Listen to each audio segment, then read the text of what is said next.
This is a special meeting of the Arizona Racing Commission being held at 1110 West Washington, Suite 250, Phoenix, Arizona 85007.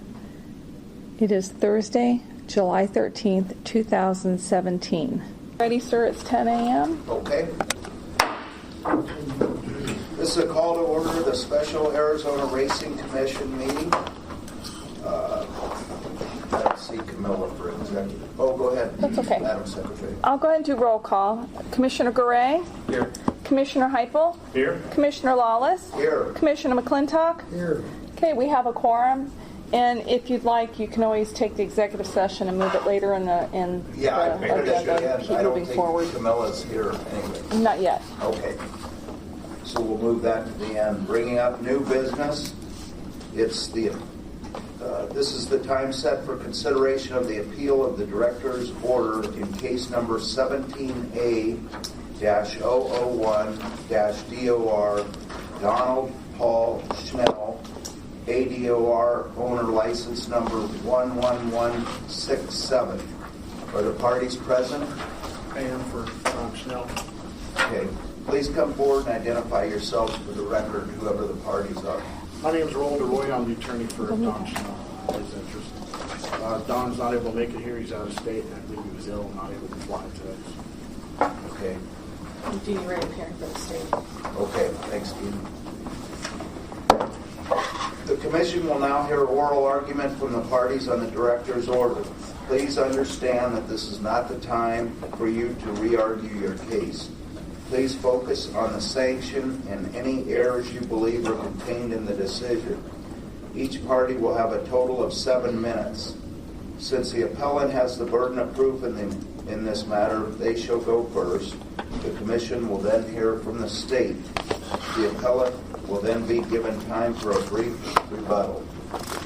Go ahead with your argument. Thank you. Basically, I understand you say not to re-argue the evidence, but the evidence was so weighted one way that I would like you to review the evidence. Basically, we have two horses coming down the stretch.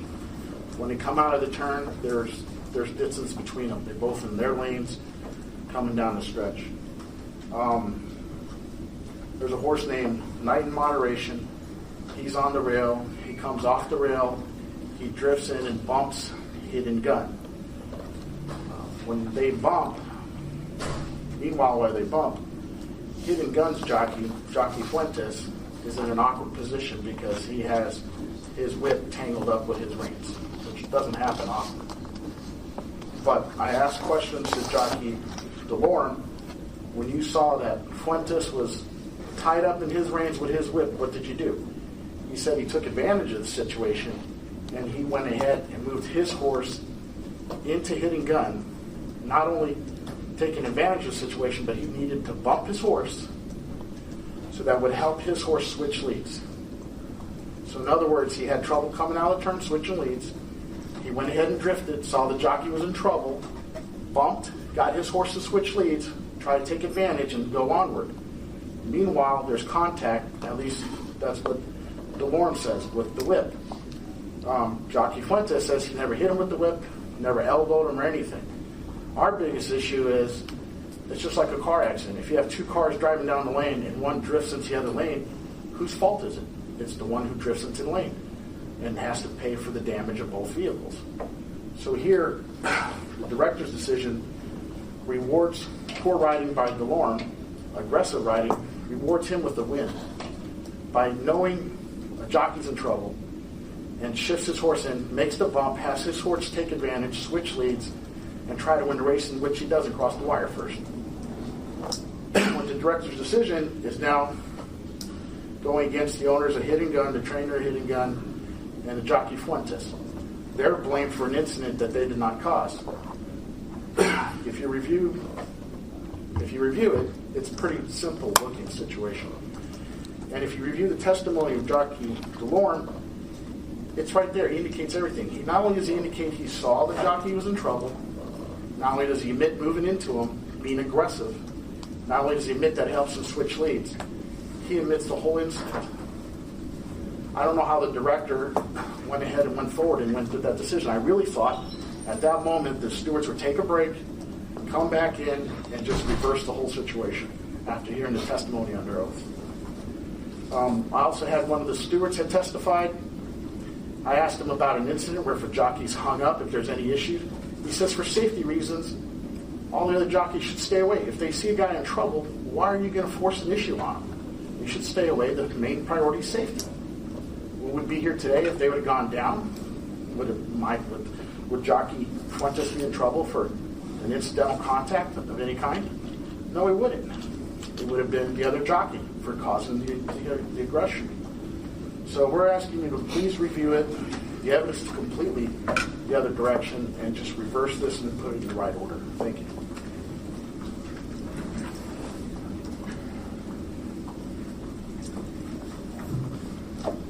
Police Commission.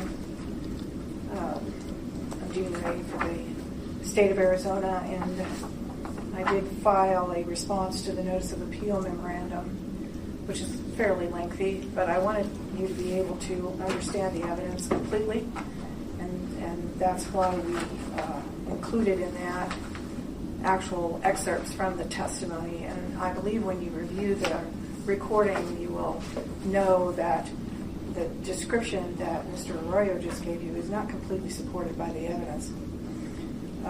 The bump, if there was one, which really was more of a brush, occurred after Mr. Lorm's horse was struck by the whip by Mr. Fuentes and was somewhat in defense. But I really want to stress the fact that even, let's just assume that Mr.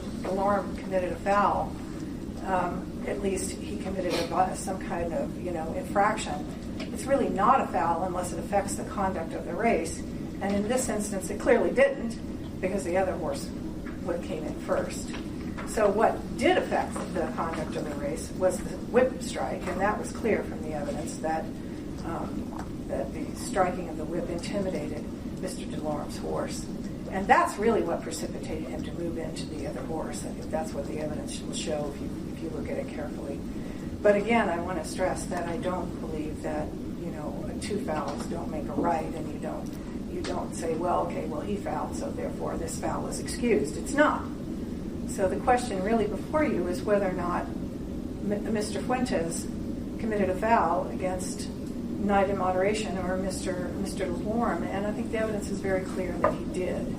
So if you have questions, I'd be happy to answer them, but I believe that my response covers this pretty carefully. And happy to answer any questions that you may have. I assume during the hearings, there was a steward's hearing and then the director's hearing, they had access to the super slow-mo? They did. And they were able to... And every one of them saw the strike. So when Mr. Fuentes says he did not hit the other horse, that is not borne out by the majority of the evidence and by what I would say is the most credible evidence. In the 2 hours and 16-minute disc that I listened to, in the hearing, did they have this, I think he called it super slow motion or 7-degree slow motion? Did you all see that? No, because we don't have that capability. Okay, because the disc that I had showed the 4 angles, but did not show that slow motion, and I couldn't you'd get have to have the right. I'm sorry. You'd have to have the right machine to slow that down. The stewards have that. In the steward's room. They had that. After that race, the They 3 had of them that. saw that. Correct. Okay. That's what the testimony was. Right. Yeah, because it was difficult on the disc that we got in fast motion to see anything. You could see Basically, I saw an arm go a up. brush. Yeah. Well, you But can what see you an could arm see- go up, but you can't really see does the whip hit the. At least I couldn't see the No, whip hit the horse. I had agree. to listen to the I testimony agree. saying that they slowed it down and could see that, and that's I why agree. they ruled. You couldn't see that very well. But what you did see, if you were watching carefully, was the horse take his head Yeah, over as though something had happened to the horse that caused him to move his head away. I did see that. Yeah. So that is what I would call circumstantial evidence of the fact that corroborates Mr. DeLorme's testimony and that of the steward. who all say that they saw the strike. Okay. Further? Okay, Thank you. Mr. Roy? Well, I understand the difficulty, and I understand you see a jockey's arm go up. But that's because, as he indicated, he's tangled to his reins, so he's trying to pull his whip up. But clearly, if you watch the video, the contact is made from the inside horse. Mr. DeLorme shifted his horse over. So what I'm asking, would this foul, or even close to be called a foul, if DeLorme doesn't take advantage of what he testified he took advantage? When your own stewards say that was a dangerous move. It's an unsafe move to see a jockey in trouble and take advantage of that. I'm asking you to reverse the decision. TVG called this one of the worst decisions they've ever seen. I understand about the slow motion, but our jockey testified he never did anything. I can't see the contact. If it was it incidental because he moved his horse into position? I think your jockey testified initially that nothing happened. And Exactly. then when he reviewed it, he testified, yes, I did. Right. I was tangled. He had two stories. Right. He had won the race. He came off the horse. The stewards got him on the phone. They asked him what had happened. He said nothing. He won the race. What is he going to say? If he would have followed up, if you listened to the testimony, why don't you follow up with a question? I seen you making an awkward movement. Why don't you tell me what happened there? Then you saw I had my reins were tangled up. He never followed through. He asked him one question. He was off the phone. Well, the testimony indicates that he asked him if he was tangled, and Fuentes said he was not asked. So we don't know who. No, there was a hearing for the jockey later, and then he was asked later if he was tangled up, but not at the moment at the race. He only asked him a question, what had happened. He said nothing happened. He got him off the phone. He didn't follow up. If he had done more investigation, he would have had it. And remember, the jockeys are there under oath, and the stewards had nothing information from DeLorme that he actually saw the jockey in trouble. That wasn't on that day. So all that testimony came out that he saw he was in trouble. He moved his horse over so he could bump, so his horse would switch leads, so he can go ahead and remain going down the stretch. And he still doesn't win the race. Did you see, just out of curiosity, did you see this quote unquote super slow motion, or was it only Not the jockey? available. I've never seen it. But Fuentes, the jockey, did see it the next day.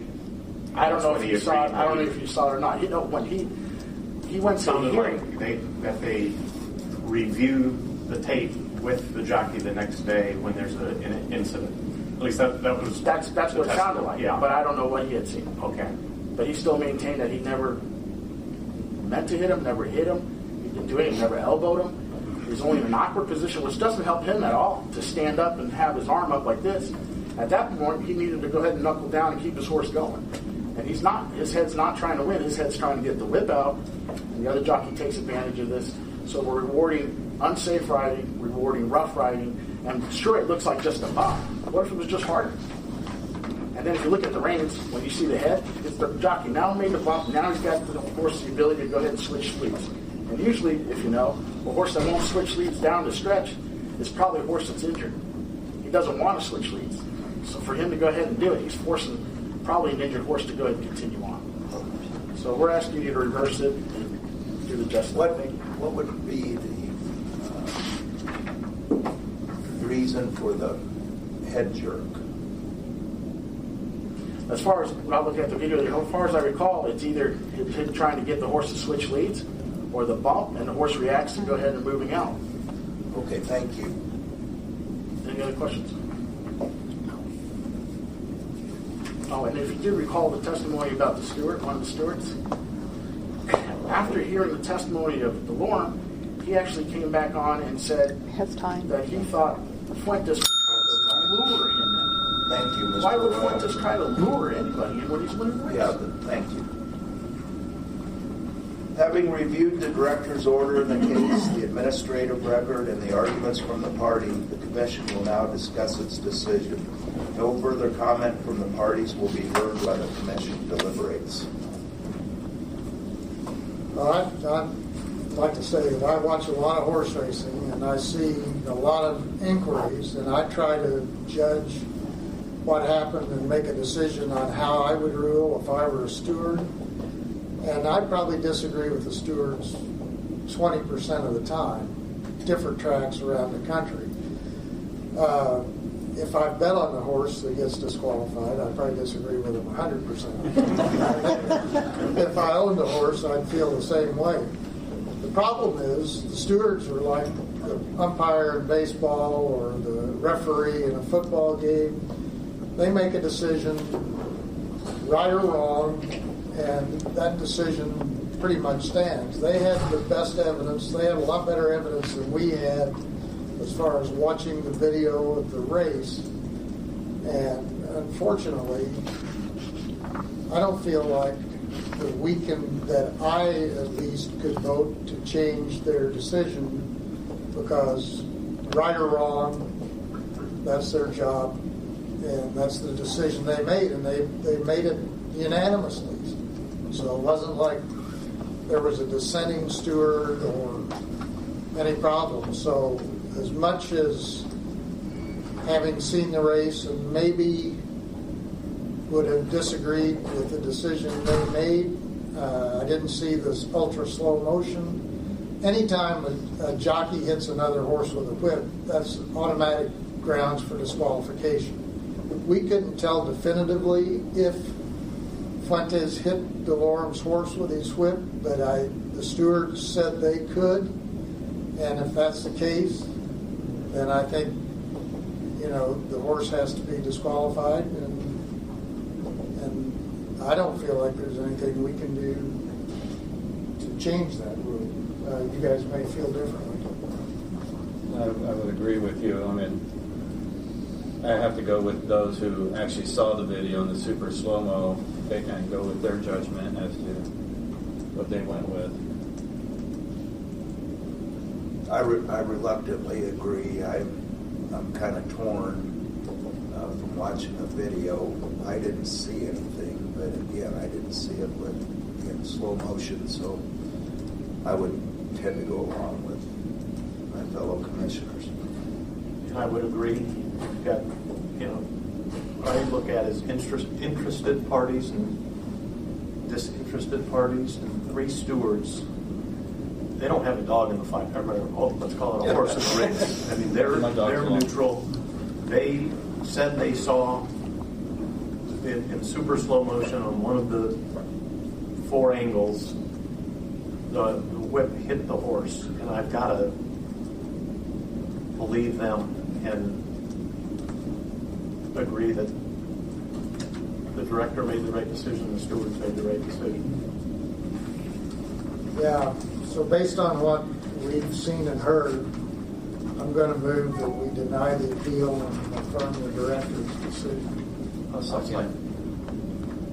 All in favor? Aye. Aye. Madam Secretary? Okay, Commissioner Garay, Yes. Commissioner Heupel, Yes. Commissioner Lawless, Yes. Commissioner McClintock, Yes. motion carries. Thank you. This concludes the matter before the Commission. The Commission's decision will be reduced to writing and sent out to all parties shortly.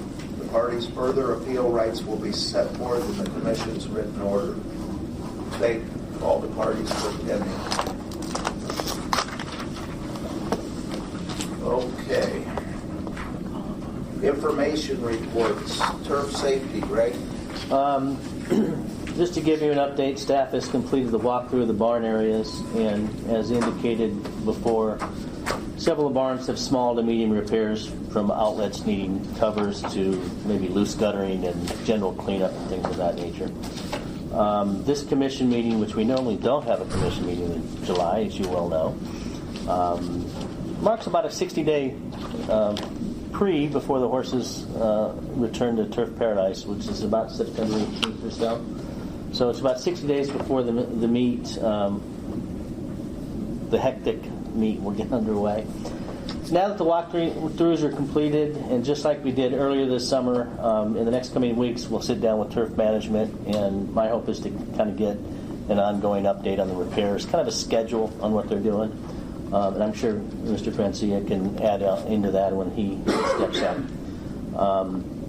And I'll do that by email for you guys when we have that meeting, kind of give you an idea of what's going on as we progress to the season. I want to highlight another project that we're doing here at the state, and that's our breakthrough project for catastrophic breakdowns, in which we're examining through several opportunities where on track they broke down, specific age and things like that. We're well into that program, examining both morning and afternoon breakdowns.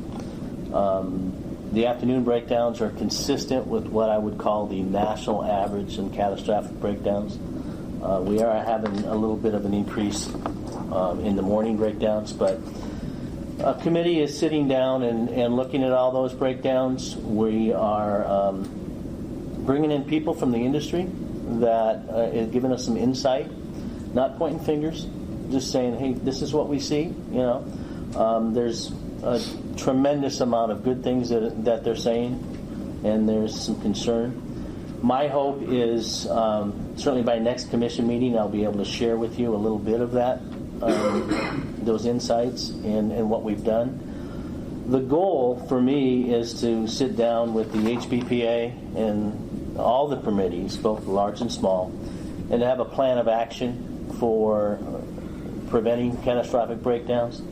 And the starting point would be the pre-race exams that are required by rule. And I think together, if we can come with a plan of action, my hope is that we'll see a reduced catastrophic breakdown in the next season. So I'm looking forward to those discussions, and we'll have those within the next couple months and report back to you. Thanks, Greg. Permitting reports not to exceed 3 minutes. American Greyhound Racing.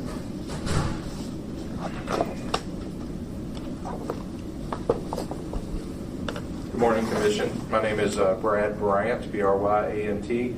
I'm the new General Manager at AGR, replacing Ed Bronder. So I wanted to come in today and introduce myself to you guys and tell you that I'm excited to be here. Looking forward to working with you guys and AGR and improving the product and getting things up to speed and working with Greg and his team to get the licensing process done. So just wanted to come in and introduce myself and say hello. Well, welcome. Thank you. Thanks, Brent. You bet. County Fairs. Reed Doe.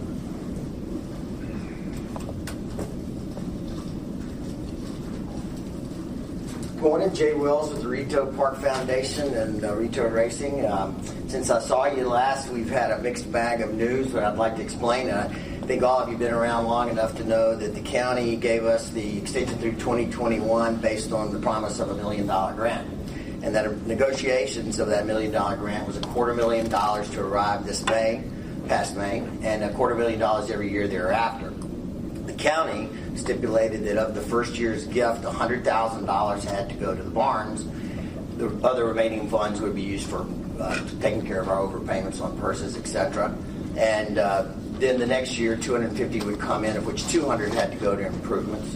The following year, another $250,000, $200,000 for improvements. The following year, the last $250,000, $200,000 for improvements, leaving us to have to do an additional $300,000 to meet the mark of $1 million in the final year post our racing season. So needless to say, we wouldn't be giving them the $300,000.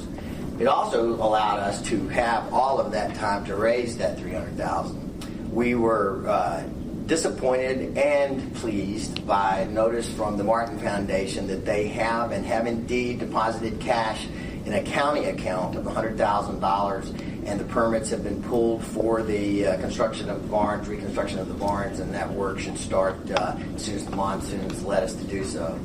Needless to say, that was the only gift that they did. They have then directed the $1 million so that they're going to cover that last $300,000. While that is good news in the long run, it is disappointing to us because it leaves us in a cash shortfall, and that would not have been as big a disappointment as has been had we known this was coming before we set purse structures, etc. I received a letter from the department asking for a financial review because it has left us with some payables. We don't feel like there is of an amount that we can't scramble and cover. However, we are having to scramble. And we basically have dropped it now for over the $300,000 in purse monies. There's a remaining a little over $40,000. We've been paying that out of OTB funds and directing those as we make our collection of the monthly commission that's our share, small share of it, to reduce that down. 99% of the horsemen have been wonderful about dealing with us. We've told them the truth. They understand. They were aware that I won't use the word reneged on, but the pledge was redirected.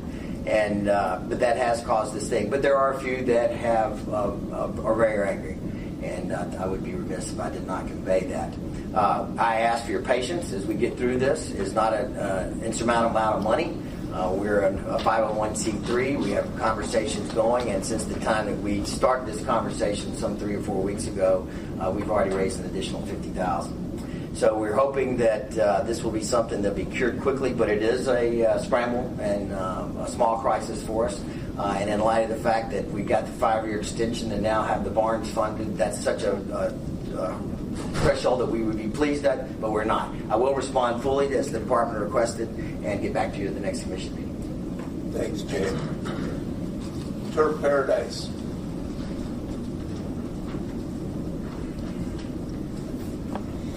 Vincent Francia, General Manager of Turf Paradise. We are about 60 days out from the horses arriving in the stable area, which will be around September 14th. The meet will open on October 14th. If I could address the safety concerns that Mr. Stiles was talking about into two different areas. One are the physical safety concerns that were put forth in the report by ADOR, which we are following and attending to. And the second is, of all safety concerns, our primary one has to do with our equine population. To the physical repairs, the roof on the ADOR building has been totally repaired and redone, and the crews are now inside doing the internal work, which has to do with tiles that were damaged during the leaks. Referencing the safety report by ADOR, electrical boxes had become, they lost their covers for whatever the reason. They are being replaced right now.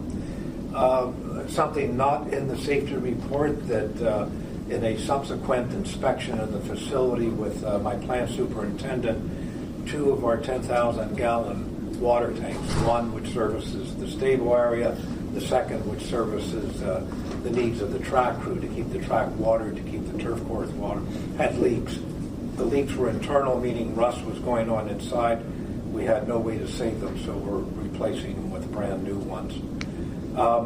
The tree trimming, the dead trees and the dead foliage, all of that will take place in August, and that we do prior to when we begin the barn repainting. Another item, not in the safety report, but falls under safety, at least handicapping safety, is our timing system. I referred to it at the last meeting. When you interfere with the flow of nature, you pay a price. And we did that over the past couple seasons, so the entire timing system is being replaced. The trenching is done, and this is for both the main track and the turf course. Conduits are being laid right now as we speak. The wires will be brought through, and then they'll be hooked up to the points of call, the quarter pole, the three-quarter pole, things like that. There's still a month's worth of work before this project is completed. In K-Row, barns 9 through 12, we're replacing the water lines, which will complete what we began 3 years ago of replacing water lines. It does 2 things. It brings sustain and better pressure to the stable area, but also if there's a problem, a line break, with these new improvements, we can turn it off at the break so that we don't have to shut down an entire area of the stable area. Ongoing repairs have to do with manure bunkers. They take a beating during the race meet. The other thing that will happen in conjunction with the painting of the barns is the paving of the stable area. Now, in the past, it's been brought to my attention, why don't we pave the whole stable area with kind of not an idea of how much that would cost, the entire stable area. It would cost $270,000. That's the best that we have. I can tell you we're not going to be able to do that this year. That being said, all the potholes that were brought forth in the safety report will be gone over. They will be filled. It's a Band-Aid type approach. It does allow and provide for safety of the horses. it's also not a good use of money. But until we can get to a point where the entire stable area, but just for the record, that's what it will cost to pave the entire stable area. On to the safety report of the equines. ADOR keeps me informed on a horse fatality basis of what is going on out there in the track. And what I began to notice this previous season was the rise in fatal injuries to horses. And alarmingly so, that after the race meet, I was in contact with Mr. Stiles and also Director Casillas. This was an alarming spike in fatalities. This wasn't, not during racing. During racing, there was a difference between the two seasons, 15-16 and 16-17. In 15-16, 10 horses suffered fatal injuries during racing. During the recent season, it was 11. So that was an increase of one. One, of course, is too many. Of the 11, 10 were on the main track, one was on the turf. What was alarming was the amount of fatal injuries during workouts.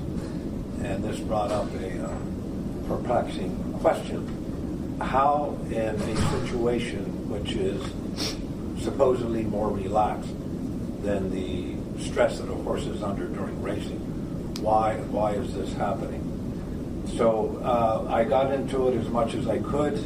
I've been talking to veterinarians to try to get that question answered. Why is this happening during workouts? An area that we are researching now that was brought to my attention by a veterinarian is check on those horses that had recently shipped into Turf Paradise. Of the fatalities that happened during the workouts, how many of those were horses that had recently shipped in? We shared some ideas with Mr. Casillas that we hope to implement with the agreement of our horsemen to try to mitigate this situation. One of the areas that has been discussed is the pre-race examination. The turf, of course, will comply with what ADOR wants. I do not believe that is a method that will get the desired result. I think that is a method that will make us feel good, but I don't think it's going to get a desired result. But if this is what ADOR wants, we, of course, will comply. Our suggestions are a little bit more aggressive, and we will have to come to agreement with the horsemen on that, as well as with ADOR. So, if there's questions on that. Vince, can you give us an idea of the prior year, how many deaths you had versus, you said a spike, I'm just curious, is it double? I don't know. It took my breath away. That's how bad it was. I don't have the statistics here, and the figure doesn't have them. It was 130% spike in fatalities during morning workouts associated with. And of those, I mean, horses that suffered fatality of colic, something that was not race related, they're listed as a deceased horse, but I separated them out from horses that were fractured legs, hips, backs, necks, all of that, and it was all during. Correct me if I'm wrong. No, you're. We are tracking even the colic, the things that, I mean, with any horse population, you're going to have colic. I mean, you're going to have certain deaths that just are not preventable and not associated with working out or something like that. We've tracked everything. What I will do for you is I will take a snapshot of what we have right now and I'll send it to you. Okay, and I'll send it to Mr. Frenzy as well. No, I have it. And we're continuing to come up with ideas. I know we're anxious to meet with the department on this. I met with the staff and the head of the horsemen, Mr. Hutton, on this. We had a preliminary meeting and got a bunch of good ideas out. One of the ideas that we would like to implement is an increased observation use of our outriders and our clockers. It has reached such an alarming, and I've been around the game long enough that you've got to do something to get me alarmed, and this just really alarmed me. And so we're trying to get answers to the primary question being, why is this happening during what is a more relaxed time? I know that the department interviewed our track superintendent. We were trying to find, there was no correlation between the horses that were breaking down in the morning and then a fatal injury during racing. There's nothing that's going on in the track that would cause that. So, but of all the safety concerns, I mean, it's wonderful that we pave potholes. That's essential. I get that, but nothing is more important to us than the safety of the equine. Please keep us updated, Vince. Yes. During the morning workouts, is there a veterinarian on site? Yes. There are multiple veterinarians, but there's, and there, with the new arrangement that we're going to have with Dr. Jones, who literally bailed us out last season.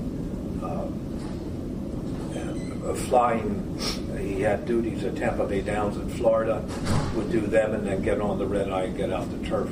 We are going to be working with him and his veterinarians. Thanks, Vince. You bet. Tucson Greyhound Park. It was too hot for her to drive. Okay. Optional Industry Stakeholder Association updates.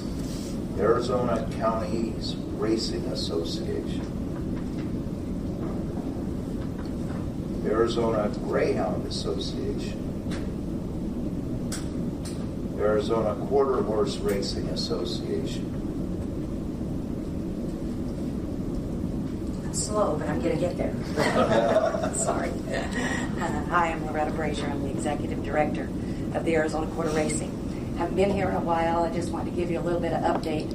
It's a long, hot summer for the quarter horses because there's no racing, of course. But my job in the summer is to keep up with where the horses have gone and keep up with the owners and trainers and keep them excited to come back October opening day at Turf Paradise. And that's what I do is I write the races and I take payments for purses for our different races and stuff. And so that's kind of what I do in the summertime. And I'm excited to come. That was a hard act to follow there with Mr. Vince. He has lots of work to do up there too. There's lots to do in the summer even though we don't have racing. So thank you for the opportunity. Just let us know what I'm doing. Thanks, Loretta. Thank you. Bye. Arizona Thoroughbred Breeders. HBPA. We have nothing at this time. Okay. Tom? For Jake Corp?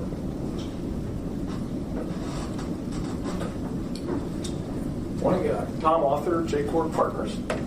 Not a lot to report. We're grinding through everything. We, at your guys' direction, we did get together with Jerry, had a conference call with him just yesterday. Corey and I and our team. And I must say it couldn't have gone better. And I think Jerry gave us a lot of good advice.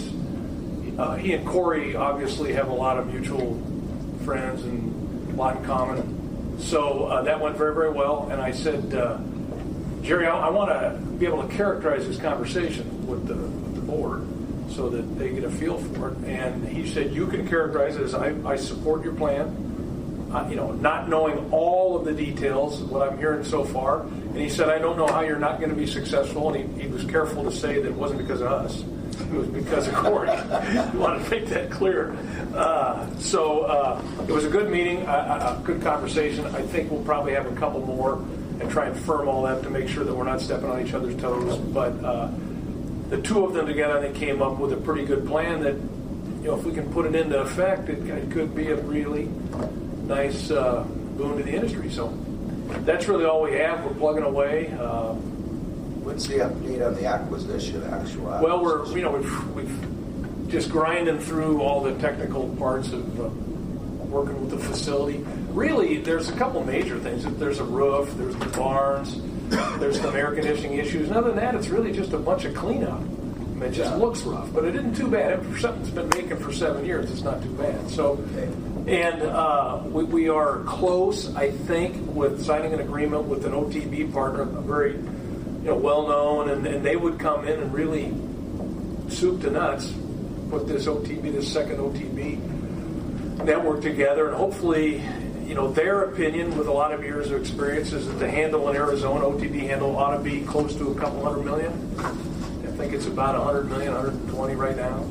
So, if they can get that going, it's going to be good for everybody. So, hopefully, at the next meeting, we can divulge who all those partners are and put together the whole show everybody the whole team. Are you still in the due diligence phase? Yeah. We've got another feasibility period expires September 22nd, I think. Okay. So there's some issues. There's a lot of manure on the property, obviously. Want to make sure that hasn't leached into groundwater, so there's an environmental survey going on right now. We don't anticipate that's going to be a problem. Just a lot of minutia that we don't want to say, you don't want to overlook something and find out it's a $1 million error, or even a $50,000 error. But we've certainly got good people working on it, and hopefully, with any luck, we're going to be up and running. Good. Thanks, Tom. Good. Thank you. Okay, Jockeys Guild.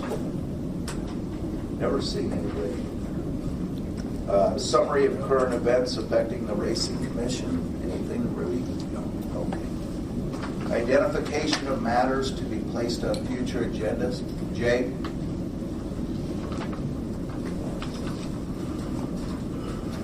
Again, Jay Wells with Retail Racing. Thank you, Chairman. What I'd like to request is an opportunity at a following meeting to present the case for the smaller tracks. We're a commercial track, but we're really more akin to the Fair Racing Association, etc. And now with the dynamics of the state changing, we'd like an opportunity to give everyone in the industry a point to come up and talk about how the OTB laws affect the smaller venues like ourselves. Pima County is the only county in the state that's still restricted to not have a parlor or have even a parlor, outside parlors, or even run year-round simulcast in our own facility. And these are things that we would like to make sure that we are at the table when these items are discussed. I'd like to iterate what the gentleman just said. The idea is that a rising tide lifts all boats. And for the last years, as long as I've been here, and you and I have started on the same day, if I recall, it's been a case of just as we watch the tide goes out, what are we going to do about it? And I do think there's a huge market for this to lift and us to all bring in and instead of when people try to learn about how to bet on wagering, instead of trying to teach them the rules of bridge, we teach them how to do go fish first. And I think that's kind of part of the industry's problem. We would respectfully request that there be an opportunity to be put on the agenda. We would request that HBPA and every player in the room have a chance to speak about the possibilities, and hopefully the commission would shepherd a meeting where these sort of ideas could be worked out and all positive ideas put on the table and negative ideas hopefully taken off the table. Thank you. Please consider it. Thank you. Yes.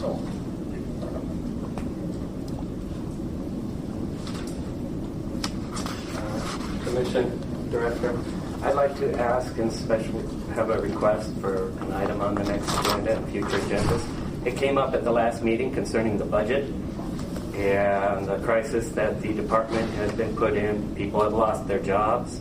They're talking about it being not enough funding past March or something like that, which puts racing in a crisis here. We've got stall applications going out, horses coming in, and the real potential, similar to what happened at Canterbury in 11 and twice in Texas. Racing ceased because of budget concerns. So, I'm asking that it be put on every agenda. We already know Mr. Yoder spoke last week that he was partially to blame, that he lobbied for the change, only partially. We need to find out the other partial. I have asked Commissioner Gorey to assist me. Head of appropriations in the budget is Senator Lesko from Glendale. So let's get with that individual, find out who was the legislator behind this, how this occurred. It was blindsiding. It blindsided an industry that it's a concern. And I think that it needs to be on every agenda until it's resolved so that the horsemen can take a deep breath and go, we don't have to find a place to go in March. So with that, I will sum it up at that. Thank you. Did you get those two items? Yes, sir. Okay. When's our next meeting? September 4th. And the September horses 14th. will already be or arrive in 2 days. After that. No, on September 14th. That's when they arrive, the same day we meet. I think the 18th is the day the horses arrive, first day. Per contract, it's 30 days Okay. prior. So it's the 14th. I'm saying September 14th. Okay. I think horses arrive 14th of September. We start racing the 14th of October. As of now, are we looking okay for the next race season, or are we still struggling? Well, let's put it this way. To begin the next race season, we'll have revenue available. However, our appropriation has been reduced. So even if we do have revenue in our accounts, we cannot spend the monies because of the legislature reduced the appropriation. And the reduction of the RWA, in addition to that, would not sustain the division's budget to move forward through the remainder of the racing year. We are not sure how this is going to play out, especially if Yavapai comes on board. We're not going to have staffing to cover. We're not sure that we'll have staffing to cover even the county fairs. So we're waiting to hear from OSPB and the governor's office and the legislature to see if they have any intentions to issue some kind of emergency appropriation. Is there anything we as a commission can do, write to the governor? I mean, because this is definitely, I think, we're 60 days out from horses starting to arrive, and we don't even know if we're going to be able to run a full season. I think we need to kind of work on anything we can to ensure we don't do like what happened in Texas a couple of times. Or absolutely. And the governor's office is well aware of what's occurred. As I mentioned in one of the past commission meetings, that we received a phone call from them saying, oh, by the way, your appropriation and RWA has been changed. So, they're aware of it, but if there's contact from the industry, it may be helpful. I don't know, how would we go about if we wanted to, as a commission, write a letter to the governor? Do we need to write it up in a meeting? You can individually do it. But if you did it as a group, you would probably need to have a meeting. Can I make one more comment? Well, we're at the call to the public, and I notice you're on here. Okay. I was going to leave this for then, so that you've already got enough to be tabled on the next agenda. But seeing how it's come out, they're asking for help from the governor, we think. But I believe the governor's office, or part of government, has already provided near $1 million in risk management for legal fees. So that's a concern, that if there's already a tremendous help, that's why I think that it needs for discussion. And so I'll do the public comment. Thank you. It's time. Are you done now? No, I'll do one more thing. Public comment. Sorry. We're at the call to the public. Okay, thank you very much. I addressed this in the past. It still hasn't come up as an item for discussion. The litigations that's going on, and I believe that at some point over the last 2 years, all of you commissioners have stated that it is having a negative effect on our industry.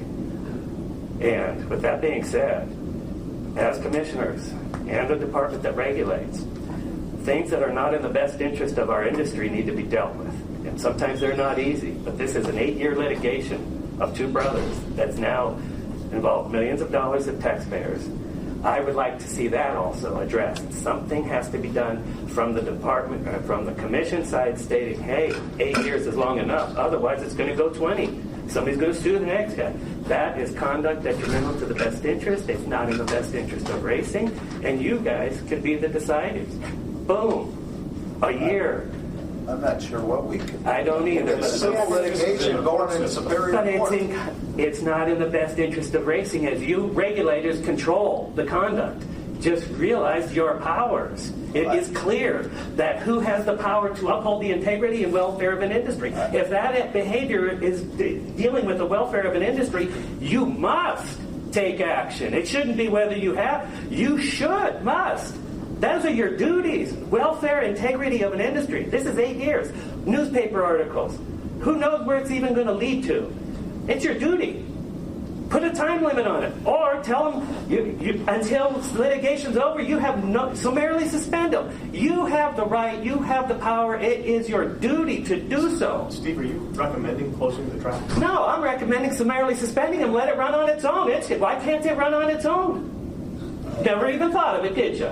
There are other, anyhow, no closing of a track. Try to get it Please so calm that down. we're not. 2 minutes, okay. You heard. You need to do something. You are in power. Thanks, Steve. Thank you. Karen Hartman Tellez, She was the assistant AG representing in the okay. Schnell appeal. and we heard from Brad. Anything else, Brad? No. Okay. Bennett Cooper? I have nothing. Thank you. Okay.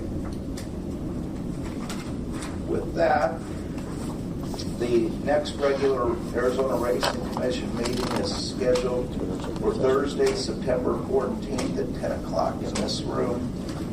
And with that, We need to do executive session now that Camila's back. Oh, did Camilla show up? Oh, you're behind the podium. Sorry. Okay. Entertain a motion to go into executive session. So moved. Okay, I'm sorry. We have 2 executive session items on the agenda. Which one are you moving to go into because they need to be addressed individually, in and out, in and out? Yeah. So the first one, and who's First one. okay? And who's making that motion? Me. Okay, and who's seconding? Second. Thank you. All in favor? Aye. Okay, we are recessing for executive session at 10:51 a.m. This is the second open session of the special July 13, 2014 Arizona Racing Commission meeting held at 1110 West Washington, Suite 250, Phoenix, Arizona 85007. And the time is 10:58 a.m. Nobody will. Okay. The door's open, just in case. Okay, we're back in open session, and I'm going to do a roll call. Commissioner Garay, Present. Commissioner Heupel, Here. Commissioner Lawless, Here. Commissioner McClintock. Okay, we're all back in on the second open session. Sit down. I'm glad she's in charge. Don't get too comfy. Okay, would you like to look at the second executive session item on the agenda? And if so, if you guys would like to go into and get legal advice on that, then we would need to have a motion on that. I make a motion. And do I have a second? Second. Mr. Garay, okay. And we are going back into executive session at 11 a.m. This is the third open session of the special Arizona Racing Commission meeting held on Thursday, July 13, 2017 at 1110 West Washington, Suite 250, Phoenix, Arizona 85007. And the time is 11:24. I am going to take a roll call to affirm the attendance. Commissioner Garay? Here. Commissioner Heupel? Here. Commissioner Lawless? Here. Commissioner McClintock? Here.